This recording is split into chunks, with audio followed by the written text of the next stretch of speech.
그럼 오늘날의 상인들 같은 경우는 이제 트럭에다 물건을 싣고 돌아다니는데 그럼 조선의 보부상들은 어떤 형태로 전국을 돌아다닐까요? 상상 좀 해주세요. 말을 타고 수레를 끌고 실제 모습은 이렇습니다. 그림 한번 볼까요? 자, 우리 제자들은 뭔가를 타고 다니는 모습을 생각했을 것 같은데요. 실제로는요, 튼튼한 두 발을 전국을 이제 누비게 되는 거죠. 지금 보고 있는 부분은요, 등에 뭔가 있죠. 등짐을 지고 있어요.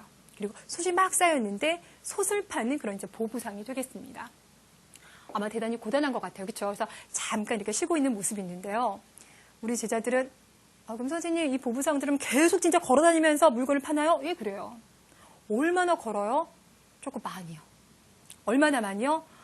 예전에 박물관에서요. 한번 이제 연구를 한번 해봤어요. 조선의 보부상들이 얼마나 전국을 다닐까라고 해서 계산을 한번 해봤더니 보부상 생활 30년을 하면요. 지구 3바퀴 반 이상을 걷는다라고 해요.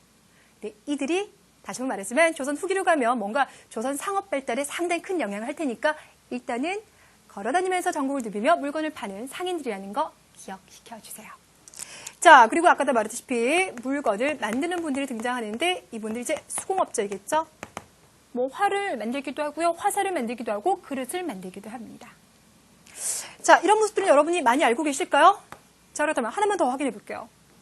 양반이 있고 중인이 있고 상민이 있습니다. 그리고 조선에서 가장 차별받는 사람들이 있습니다.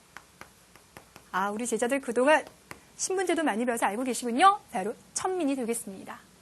이 천민들 중에서요. 가장 많은 수를 차지하는 사람들 누구라고 그랬어요? 그렇죠. 노비들이죠. 우리가 보통 뭐라고 불러줍니까? 종이라고 불러줘요. 아까 제가 뭐라고 그러냐면 조선의 양반들은요. 정말 공부만 한다 그랬죠. 과거 시험 붙는 그날까지. 그럼 생각해보면 이 사람들이 가지는 땅은 누가 농사 짓는 거예요? 그렇죠. 이들이 되는 거예요. 그래서요. 양반들 같은 경우는요. 노비가 없으면 농사를 못 짓기 때문에 혹여라도 노비가 도망가면 그들을 잡아와요. 노비를 잡아오는 걸 추노라고 하고요. 그 잡는 사람들 추노꾼이라고 합니다. 선생님 어디선가 들어본 것 같아요. 예, 맞아요. 자, 그런데 이 노비들 말고도요. 조선에서 가장 차별 대우를 받았던 사람들이 있습니다. 광대도 있고요. 기생들도 있어요. 자, 그리고 누가 있냐면 백정이 있어요. 여러분 혹시 역사 공부 좀 많이 해보셨습니까? 시험을 대비하느라 공부 좀 해보신 분들은요. 백정이라는 단어를 2번째 들어보실 것 같은데요. 백정, 조선시대의 백정이라고 하면요. 그 소라든지 돼지 있잖아요. 그거 잡는 사람, 도살꾼들을 말해요. 그래서 조금 사회에서 차별을 많이 받는, 천대받는 직업이었는데요. 근데 고려시대 때는 백정이 그게 아니에요. 고려시대 때는 백정이라고 하면 농민을 말합니다. 조금 그 역할이 구분이 되고 있죠. 그렇죠? 그래서 시험을 대비하시는 분들은 조선시대 백정은 소나 돼지를 잡는 도살꾼이다 라는 거 기억시켜 주세요. 자, 우리가 이렇게 해서 조선의 신분제도 모두 4개로 나눠서 내용 정리를 해봤습니다. 어렵진 않죠. 그렇죠? 그동안 했던 이야기에 약간의 내용이 좀 더 추가가 되었어요. 자, 그럼 이번에는 다른 이야기 한번 해볼게요. 지금까지 했던 이야기는 양반은 공부만 해요. 중인은 누구가 있어요? 라고 나눠서 공부했다면 이번에는 조선 사람들이 공통적으로 뭔가 가지고 있는 생각에 대한 이야기를 좀 해보도록 하겠습니다. 공통적으로. 우리가 그 시 사람들이 공통적으로 어떤 생각을 하였을까를 알고 싶으면요. 그 사람들이 읽었던 책이라든지 그 사람들이 먹었던 음식을 보면 돼요. 그러니까 조선시대 사람들은 유학책을 많이 읽었어?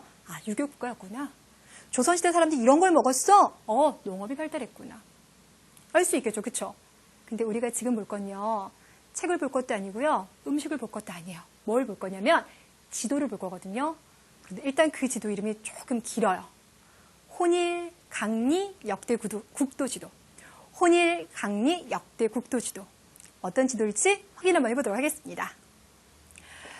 자, 일단 여러분들 눈앞에 보이는 지도.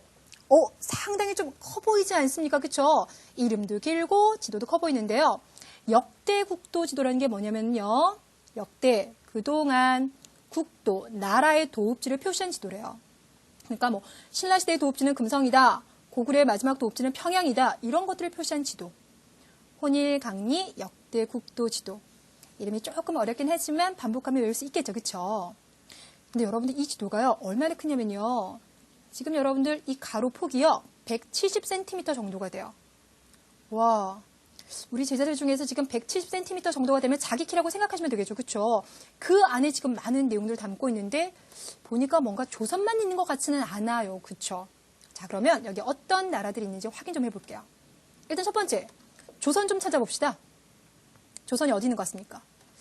왠지 모르게 오른쪽 맨 위에 있는 이 모습이 조선을 닮지 않습니까? 지금 한반도의 모습과 아주 비슷하네요. 여기가 조선. 자, 이곳이 조선이라면 주변에 일본과 중국이 있을 것 같은데 일본은 어디 있습니까?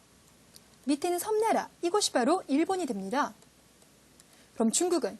자, 이곳이 바로 중국이 돼요. 아, 선생님 그렇다면 혼일강리 역대국도 지도. 혼일강리 역대국도 지도는 세계 지도군요. 예, 맞아요. 세계 지도예요. 자, 그럼 여러분들 지금 이 부분이 남았는데요. 어떤 지역들을 그렸는지 한번 생각해 볼까요? 중국까지 나왔으니 동남아시아 지역 나왔겠죠. 그쵸? 동남아시아 지역이 여기 있어요. 그럼 점점 갔을 때 왼쪽, 선생님, 여기 있는 지역들은 어디입니까? 우리 제자를 생각했을 때요. 지금 동그라미 안에 표시되고 있는 이 지역은 어디일 것 같습니까? 자, 특히나 여기 지금 뭡니까? 가운데 뭔가 호수가 있는 지역 있죠. 그쵸? 여기 어딜까요? 바로 아프리카예요. 자, 그리고 그 아프리카 위쪽에 보시면 땅이 있죠? 그 지역이 바로 어디냐면 유럽이 되겠습니다. 자, 그렇다면 지금 보이고 있는 이 지도는 우리에게 뭘 알려주냐면요. 자, 자막과 동시에 우리 확인해 보겠습니다. 일단 첫 번째, 조선은 우리가 생각하는 것보다 더 넓은 지역에 대해서 알고 있었다. 그렇죠.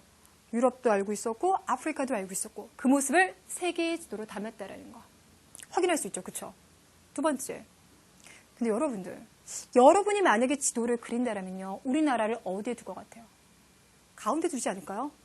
근데 좀 전에 봤던 지도를 생각해 보니까 혼일강리 역대 국도 지도에서 조선은 오른쪽에 있었어요. 그리고 가운데 어떤 나라가 있었습니까? 중국이 있었어요.